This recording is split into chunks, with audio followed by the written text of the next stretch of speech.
Не окинешь очами бескрайние дали России. Наши реки и песни текут по ним не спеша.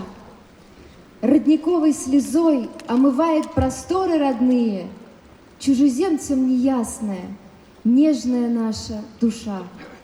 Хор девушек из оперы Александра Бородина «Князь Игорь». Исполняет хор «Юность». Главный хормейстер и дирижер Анна Аверьяненко. Партия фортепиано Яна Зива.